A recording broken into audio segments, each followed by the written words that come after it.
నమస్కారం. ఇది సంగతికి స్వాగతం. సృష్టిలో దాదాపు ప్రతి అంశానికి ప్రత్యామ్నాయం ఉంది. చివరకు మన ఆకలి తీర్చుకోవడానికి కూడా. ఆకలేసినప్పుడు అన్నం లేకుంటే రోటి తింటాం, లేదంటే కాయో పండుతోనో సరిపెట్టుకుంటాం. దాహం వేస్తే మాత్రం ఖచ్చితంగా నీళ్లు కావాల్సిందే. అది ఏ రూపంలో ఉన్నా గుక్కెడు నీళ్లు గొంతు తడపనిదే ప్రాణం స్థిమితపడదు. 55 నుంచి 78% నీరే నిండి ఉండే మనిషి శరీరంలో అది ఏమాత్రం తక్కువైనా ఎలాంటి మనిషి అయినా నిస్సత్తువ నీరసంతో కుప్పకూలిపోవాల్సిందే. అందుకే వైద్యులు తరచూ చెబుతుంటారు, రోజుకి కనీసం 6 నుంచి 8 గ్లాసులైనా మంచినీళ్లు తీసుకోమని. మరి ఇవాళ ఉన్న పరిస్థితుల్లో అది సాధ్యమేనా? ఎంతమందికి ఆ భాగ్యం దక్కుతోంది? తెలిసో తెలియకో మన తప్పిదాలు, అజాగ్రత్తలే లక్షల మంది దాహార్తికి కారణమైతే కాదు, ప్రస్తుతం ప్రపంచంలో జరుగుతోంది అదే. అందుకే ఆ వృధా వ్యధలు వద్దంటూ నిందించాల్సి వస్తోంది. ఆ క్రతువులో భాగంగానే ఈటీవీ ప్రారంభిస్తోన్న సుజలాం సుఫలాం ప్రచారోద్యమానికి ఇది నాంది ప్రస్తావన మాత్రమే.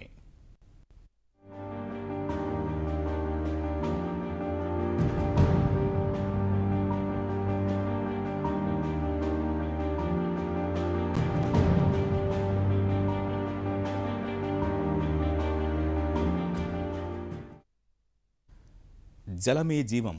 భూమిపై జీవరాశి మనుగడకు ఇదే ఇంధనం. అంత ప్రాముఖ్యత ఉన్న నీరు నేడు అందుబాటులో లేకుండా పోతోంది. అందుకే వీధుల్లో కుళాయి కొట్లాటల నుంచి దేశాల మధ్య జల వివాదాల వరకు నీటి కోసం ఎన్నో గొడవలు. ఇలా ఎన్ని యుద్ధాలు చేసినా నీటి బొట్టు దొరకని పరిస్థితులకు మనం ఎంతో దూరంలో లేం. మరో 15 ఏళ్లలో ప్రపంచం 40% నీటి కొరత ఎదుర్కోబోతోంది. జల వినియోగంలో తీరు మార్చుకోకపోతే 2030 నాటికి ప్రపంచం తీవ్రమైన నీటి కొరతలోకి వెళ్ళిపోవటం తథ్యమని అనేక నివేదికలు స్పష్టం చేస్తున్నాయి.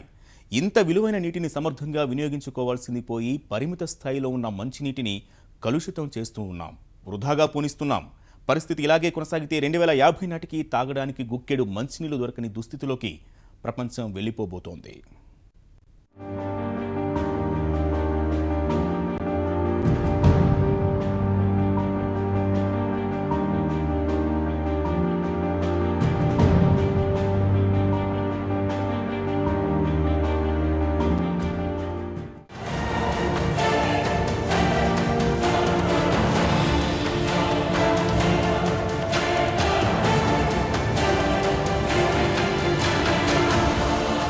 భూమి మీద ప్రతి 10 మందిలో ఒకరికి అందుబాటులో లేని నీరు. నీటి కొరత వల్ల ప్రతి ముగ్గురిలో ఒకరికి అందని మెరుగైన పారిశుద్ధ్యం. మంచినీళ్లు పట్టడానికి రోజు 12,50,00,000 గంటలు వృధా చేస్తున్న మహిళలు, పిల్లలు. నీటి ఆధారిత జబ్బుల వల్ల ప్రతి 90 సెకండ్లకు ఒక చిన్నారి మృతి. ఆశ్చర్యంగా ఉన్న నీటి ఎద్దడి ఎదుర్కొంటున్న ప్రపంచానికి సంబంధించిన కఠోర వాస్తవాలిది.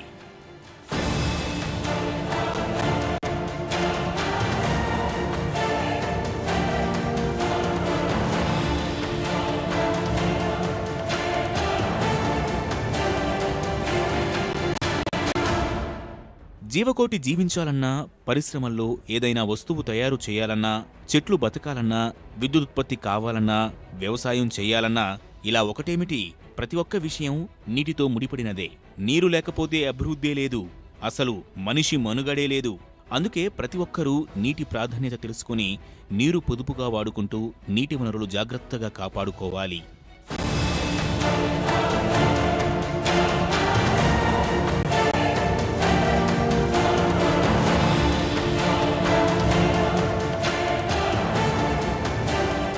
దురదృష్టవశాత్తు మన అభివృద్ధి పథంలో అత్యంత ప్రమాదం బారిన పడుతోంది నీటి వనరులే.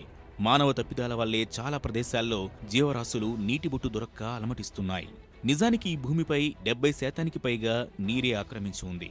అయితే అందులో 3%, ఇంకా ఖచ్చితంగా చెప్పాలంటే 2.7% మాత్రమే మనం తాగడానికి పనికి వచ్చే నీరు. మిగిలినదంతా ఉప్పు నీరుగా సముద్రాల్లో ఉంది. ఉన్న ఆ 2.7%లోనూ 75.2% ధ్రువ ప్రాంతాల్లో మంచు రూపంలో ఉండగా 22.6% భూగర్భంలో ఉంది. మిగిలిన కొంచెమే నదులు, సరస్సులు, చెరువుల్లో మనకు అందుబాటులో ఉన్నది. ఈ నీరే మానవ అవసరాలకు, వ్యవసాయానికి, పరిశ్రమలకు ఉపయోగపడుతోంది. రోజు ఓ మనిషికి 30 నుంచి 50 లీటర్ల నీరు అవసరం పడుతుంది. కానీ ప్రపంచవ్యాప్తంగా 88.5 కోట్ల మందికి సురక్షితమైన మంచినీరు దొరకక అలమటిస్తున్నారు. 80 దేశాలు ఇప్పటికే తాగునీటి ఎద్దడిని ఎదుర్కొంటున్నాయి. 10 ఏళ్లలో 48 దేశాలు తీవ్రమైన నీటి కొరత అంచున నిలిచే ప్రమాదముంది. ప్రపంచవ్యాప్తంగా సుమారు 500కు పైగా మంచినీటి నదులు కాలుష్య కోరల్లో చిక్కుకున్నాయి.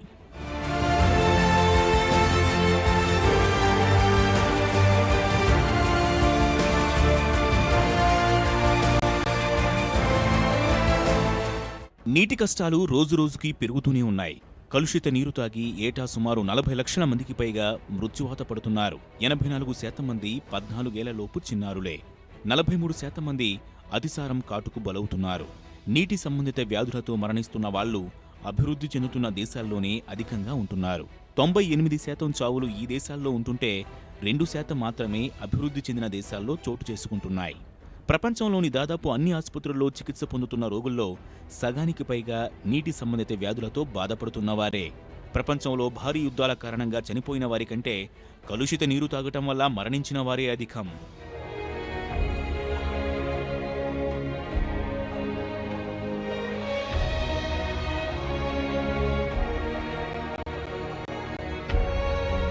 చాలా దేశాల్లో కోట్ల కుటుంబాలు గొంతు తడుపుకోవడానికి నానా ఇబ్బందులు పడుతున్నారు. దేశమేదైనా నీరు సేకరించే బాధ్యత మాత్రం ఎక్కువగా మహిళలు, బాలికలదే. వీరు విలువైన తమ జీవితాల్ని అందుకే వెచ్చిస్తున్నారు. ప్రపంచంలో ఏ మూలకు, ఏ గ్రామానికి వెళ్లినా పట్టణాలు, నగరాలు అన్న తేడా లేకుండా నీటి కోసం వారు పడే ఇబ్బందులు అన్నీ ఇన్ని కావు. అభివృద్ధి చెందుతున్న దేశాల్లో నీటి సేకరణకే బాలికలు, మహిళల జీవిత కాలంలో పావుభాగం సరిపోతుంది. ఈ కారణంగా జీవనోపాధికి దూరమై కుటుంబ పోషణ కష్టసాధ్యమవుతోంది.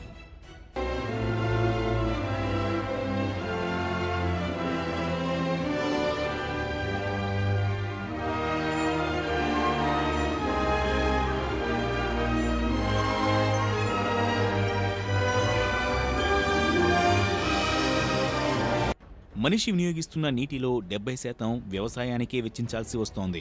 22% నీరు పరిశ్రమల కోసం వాడుతున్నారు. ప్రపంచవ్యాప్తంగా 1 క్యాలరీ శక్తినిచ్చే ఆహారోత్పత్తి కోసం 100 లీటర్లు వినియోగించాల్సి వస్తోంది. కేజీ బియ్యం పండడానికి 3,500 లీటర్ల నీరు ఖర్చు చేస్తున్నారు. కిలో జంతుమాంసం తయారవ్వాలంటే దాదాపు 15,000 లీటర్ల నీరు అవసరం. అంతేకాదు, రోజు మనం చదివే దినపత్రిక కోసం 300 లీటర్ల నీరు అవసరం. అరకిలో కాఫీ పొడి తయారీకి దాదాపు 11,000 లీటర్లు, 500 గ్రాముల ప్లాస్టిక్ ఉత్పత్తికి 91 లీటర్ల నీరు అవసరమవుతుంది. వీటన్నిటి కోసం ఇప్పటికే ప్రపంచంలో నీటి వ్యాపారం విలువ అక్షరాల 27 లక్షల కోట్ల రూపాయల పైమాటే.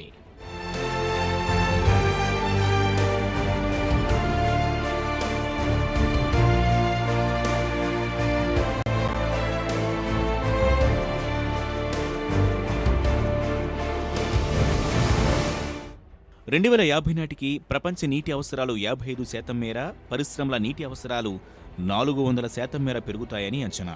జల నిర్వహణలో పాతకాలపు ప్రభుత్వ విధానాలు, కాలం చెల్లిన వినియోగ పద్ధతుల మూలంగా జలవనరులు వేగంగా తగ్గిపోతున్నాయి. 2050 నాటికి ప్రపంచ జనాభా 900 కోట్లకు చేరుకోనుంది. ఈ జనాభా నీటి అవసరాలకు, వ్యవసాయానికి, పరిశ్రమలకు మరింతగా భూగర్భ జలాల మీద ఆధారపడాల్సి ఉంటుంది. బ్రెజిల్, చైనా, భారత్ వంటి దేశాలు పేదరిక నిర్మూలనలో ఎంతో పురోగతి సాధించాయి. 2020 నాటికి ఈ 3 దేశాల ఉమ్మడి ఆర్థిక ఉత్పాదన Canada, France, Germany, Italy, Britain, అమెరికాల ఉమ్మడి ఉత్పాదన సగటు దాటిపోతుందని అంచనా. అయినా ఈ దేశాల్లో భవిష్యత్ నీటి అవసరాలు తీర్చడానికి కావలసిన ముందు జాగ్రత్త చర్యలు లేవు. ప్రస్తుతం 390 కోట్లు అంటే 54% ప్రపంచ జనాభా పట్టణాల్లోనే నివసిస్తున్నారు. 2050 నాటికి ఇది 3/2 చేరిపోతుంది. పట్టణ వలసలతో ఆసియా, ఆఫ్రికాల్లో 2030 నాటికి పట్టణ జనాభా రెట్టింపు కానుంది. మురికివాడలు పెరిగిపోతున్నాయి. పట్టణాల్లో ఉపరితల నీటి వనరుల్ని కొల్లగొట్టడం ఎక్కువ, భూగర్భ జలాల భర్తీ చాలా తక్కువ, కలుషితం చెయ్యటమూ ఎక్కువే. వృధా నీటి పునర్వినియోగానికి సదుపాయాలేవీ ఉండటం లేదు. ఈ నేపథ్యంలో పట్టణ నీటి నిర్వహణ సరిగా లేకపోతే వృద్ధిని ఆశించటం కష్టమే.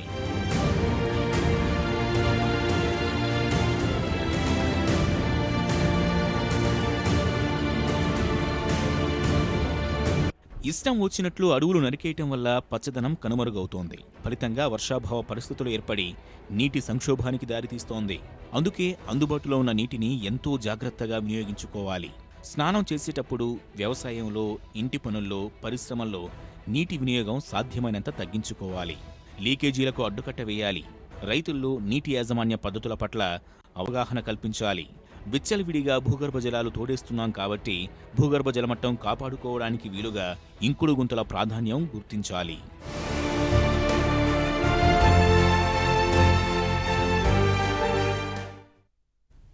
బూన్ బూన్ మే విశ్వాస్, బొట్టు బొట్టులో విశ్వాసం. ఆ మధ్య ఒక తాగునీటి సంస్థ ప్రచార నినాదం ఇది. నిజానికిప్పుడు ఆ మాటను ఇలా మార్చుకోలేమో. బూన్ బూన్ మే ఆగామి అంటే చుక్క చుక్కతోనే భవిష్యత్. కళ్ల ముందే జలసిరులన్నీ ఆవిరవుతూ ఎండమావిని తలపిస్తోన్న భవిష్యత్ మోగిస్తున్న ప్రమాద గంటికలివి. దేశం ప్రాంతంతో సంబంధం లేదు, ప్రపంచమంతా ఇదే సంక్షోభం. చుక్కనీటి కోసమే ఆరాటం, పోరాటం.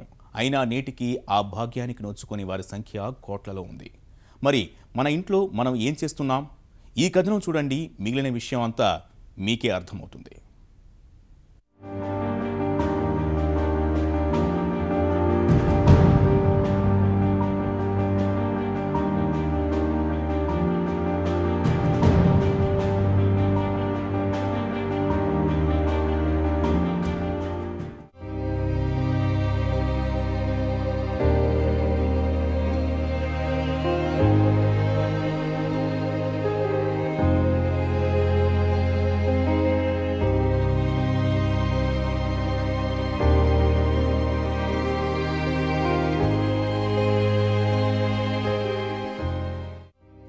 జల్ హై తో కల్ హై, నీటితోనే భవిత. ఇటీవల ఆకట్టుకుంటున్న ప్రచారం, నినాదమిది. అవును, ఇవాళ ఆదా చేయలేని మనం రేపటి సంక్షోభాన్ని చూసి కలవరపడితే ఉపయోగం ఏముంటుంది? అద్దాల మేడల్లోనే కాదు, కుళాయి ఉన్న ప్రతి ఇంట్లో నీటి చుక్క వాడే ముందు ప్రతి ఒక్కరూ ఆలోచించాల్సిన విషయమిది. అవసరాలు తీర్చుకోవడం తప్పు కాదు, మరొకరికి ఆ అవకాశం లేకుండా వృధా చేయడమే క్షమించరాని నేరం. రాబోయే రోజుల్లో నీటి సంక్షోభం ఏ స్థాయిలో ఉంటుందో ఈ దృశ్యం చూస్తే తరువాతి విషయం మీకే అర్థమవుతుంది.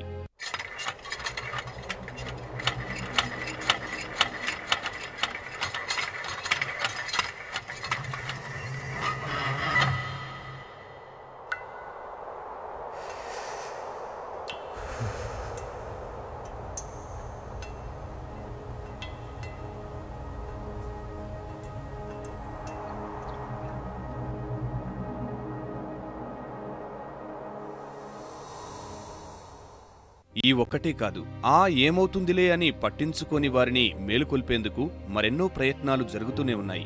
ఇవాళ మనం ఆ నిర్లక్ష్యం చిన్నది అనుకోవచ్చు, అందుకు ఎంత పెద్ద మూల్యం చెల్లించాల్సి వస్తుందో ఒళ్ళు జలధరించేలా కళ్లకు కడుతున్నారు.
నిజమే కదా, విచ్చలవిడి వృధా గురించి క్షణమైనా ఆలోచించలేని మనం నీరు లేదన్న ఊహనే క్షణం కూడా సహించలేం. కానీ దురదృష్టవశాత్తు ప్రపంచం మొత్తం మీద ముంచుకొస్తోన్న ఈ ముప్పుని గుర్తిస్తోన్న వారి సంఖ్య వేళ్లపై లెక్కపెట్టవచ్చంటే అతిశయోక్తి కాదు. ఉన్నవాళ్ల అలసత్వానికి, లేనివాళ్ల ఎదురుచూపులకు అద్దం పట్టే ఈ దృశ్యం చూస్తే అయినా కొంతమందికి నీటి ఆదా ఆవశ్యకత తెలిసి రావచ్చు.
చాలా విషయాలు మనకు చిన్నవిగానే అనిపిస్తాయి. ఇంట్లో చుక్క చుక్క కారే నీళ్ల కుళాయి కూడా వాటిల్లో ఒకటి. కానీ వాస్తవానికి వాటి విలువ ఎంతో తెలుసా? కుళాయి నుంచి సెకన్కి 1 బిందువు చొప్పున లెక్కవేస్తే నిమిషానికి 60 చుక్కలు, రోజుకి 21 లీటర్లు, వారానికి 147, ఏడాదికి 7665 లీటర్లు. ఇంత మొత్తంలో నష్టం జరుగుతుందని ఏ ఒక్కరూ అనుకోరు. అనుకుని ఉంటే మరీ ఇంత అజాగ్రత్తగా, అలసత్వంగా ఉండరు.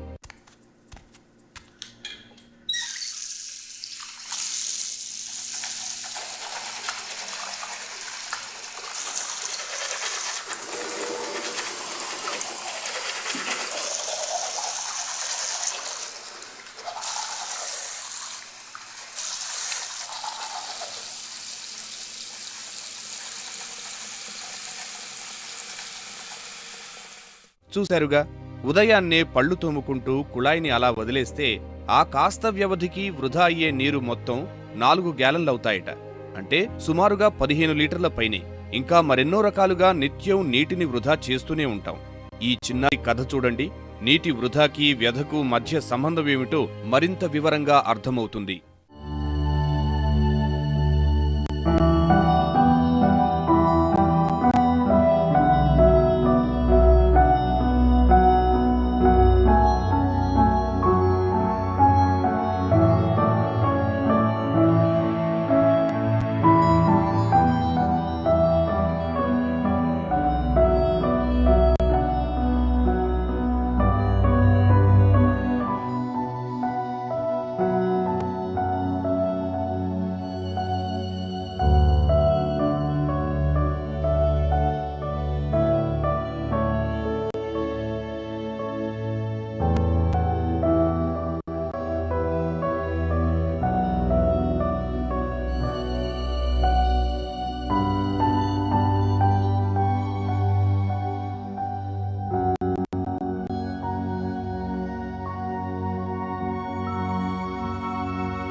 ఒకటో రెండో కాదు, తరచి చూస్తే ఇలాంటి కన్నీటి వెతలు కోకొల్లలు.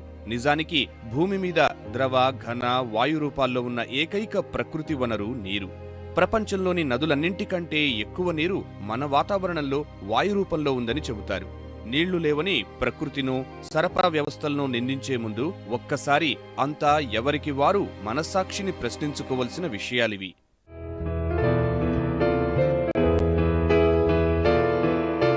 సమాజం మనకేమిచ్చిందన్నది కాదు, మనం సమాజానికి ఏం చేసాం అన్నది ముఖ్యం. అలాంటిది ఈ భూమికి మనం ఏమీ చేయలేదా?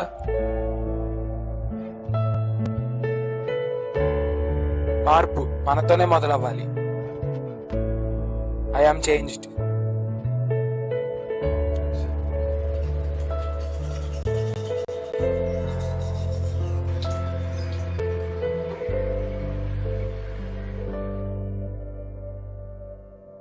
I am changed.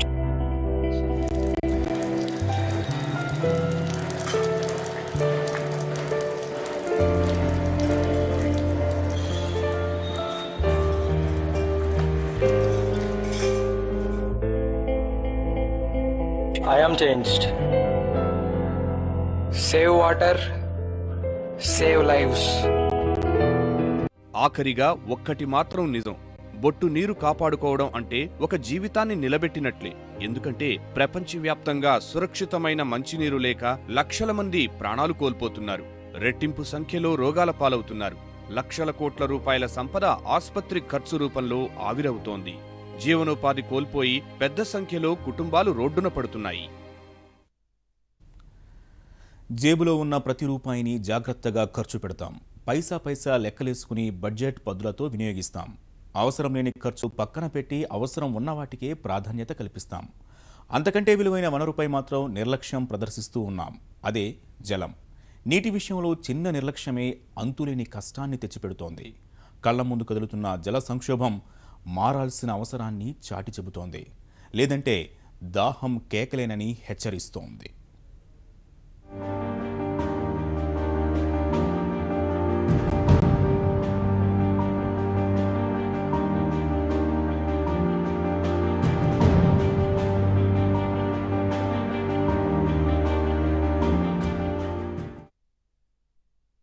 నీరే జీవిత ఆధారం. నీరులేని బతుకును ఊహించడమే కష్టం. కానీ నీటి సంక్షోభం కమ్ముకొస్తున్నా నీటి వృధాపై శ్రద్ధ పెట్టలేకపోతున్నాం. భవిష్యత్ వ్యధను పసిగట్టలేకపోతున్నాం. చిన్న నిర్లక్ష్యమే అతిపెద్ద ముప్పు తెచ్చినట్లే జలంపై జనం చూపిస్తున్న ఉదాసీనతే నీటి సంక్షోభాన్ని కళ్ల ముందుకొచ్చి కలవరపరుస్తోంది. నిద్ర లేచింది మొదలు పడుకునే వరకు అన్నింటా నీటి వృధానే. చిన్న పొరపాటు సరిచేసుకుంటే జలసిరులు ఒడిసిపట్టవచ్చు. భవిష్యత్కు జలవారధి నిర్మించుకోవచ్చు. ఉదయాన్నే బ్రష్ కడిగేందుకు నల్లానీటిని అదే పనిగా వదిలేసే బదులు గ్లాస్ నీళ్లతో శుభ్రం చేయవచ్చు.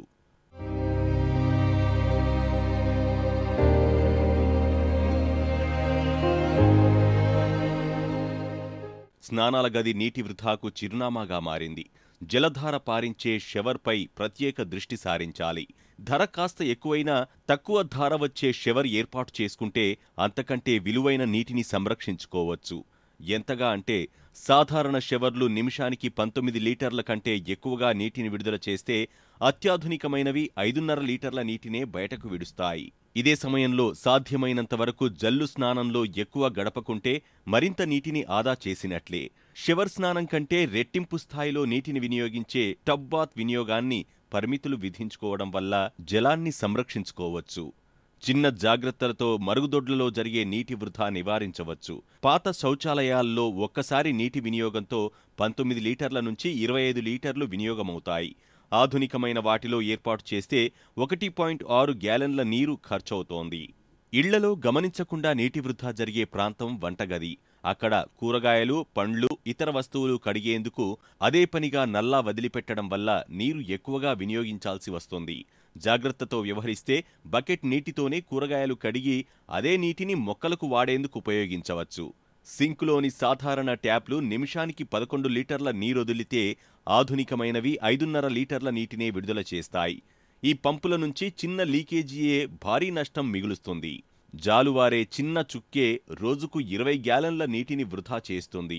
గిన్నెలు శుభ్రం చేసే విషయంలో అధిక నీటి వినియోగంపై దృష్టి సారించాలి. గిన్నెల మురికి వదిలేందుకు శక్తివంతమైన డిటర్జెంట్లు వాడాలి. చేతులతో గిన్నెలు కడగడం వల్ల 20 గ్యాలన్ల నీటిని వినియోగిస్తే డిటర్జెంట్ బార్ వల్ల 4.5 గ్యాలన్ల నీటితోనే పని పూర్తవుతుంది. 4 బట్టలు ఉతికేందుకు భారీగా నీటిని వినియోగిస్తున్నాం. అలా కాక మంచి డిటర్జెంట్ల సహాయంతో దుస్తులు ఉతికితే భారీగా నీటిని ఆదా చేసినట్లే.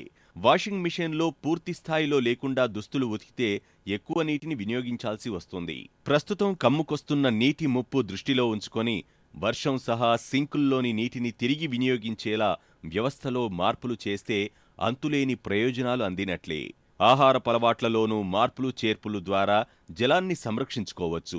అతి ఎక్కువ నీటిని వినియోగించుకునే మాంసం వాడకం తగ్గిస్తే కొంతవరకు మేలు.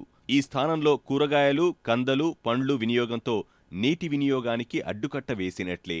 రోజూ కాఫీ కంటే టీలు తాగడం వల్ల నీటి ఉపయోగాన్ని తగ్గించుకున్నట్లే. ఎందుకంటే కాఫీ పండించేందుకు భారీ నీరు వినియోగించాల్సి వస్తోంది. ఇదే సమయంలో ఆహార పదార్థాల వృధాతోనూ జలసిరులు మట్టిపాలవుతున్నాయి. మొక్కలకు నీళ్లు పెట్టేందుకు తుంపర విధానం బదులు బిందు పద్ధతి వాడితే నీటి వినియోగం సగం ఆదా చేసినట్లే. తోటకు నీళ్లు పారించడం కంటే సాధ్యమైతే చేతితోనే నీళ్లు పోయడం మంచిది. ఎండ వేడిమి నుంచి తట్టుకునేందుకు పైకప్పులపై నీటిని పోసేందుకు ఉదయం, సాయంత్రం వేళలు ఎంచుకుంటే ప్రయోజనకరం. ఈత కొలనుపై పైకప్పులు ఏర్పాటు చేయడం వల్ల ఆవిరిగా మారే వేల గ్యాలన్ల నీటిని సంరక్షించినట్లే. సాధ్యమైనంత వరకు చల్లగా ఉంచి ఆవిరిగా మారకుండా చూడవచ్చు. కారు సహా ఇతర వాహనాలు కడిగేందుకు తక్కువ నీటిని వదిలే ట్యాప్లు ఉపయోగించాలి. వీలైతే బకెట్ నీటితోనే కడిగితే భారీ మొత్తంలో నీటిని కాపాడినట్లే. ఇలా చిట్టి జాగ్రత్తలే భవిష్యత్ బాటలు పరుస్తాయి. చినుకు చినుకు కలిస్తేనే తుపానుగా మారినట్లు బొట్టు బొట్టును కాపాడుకుంటే జలసిరులు ఒడిసిపట్టినట్లే. మరిన్ని విభిన్న అంశాలతో మరో ఇదే సంగతిలో కలుసుకుందాం. నమస్కారం.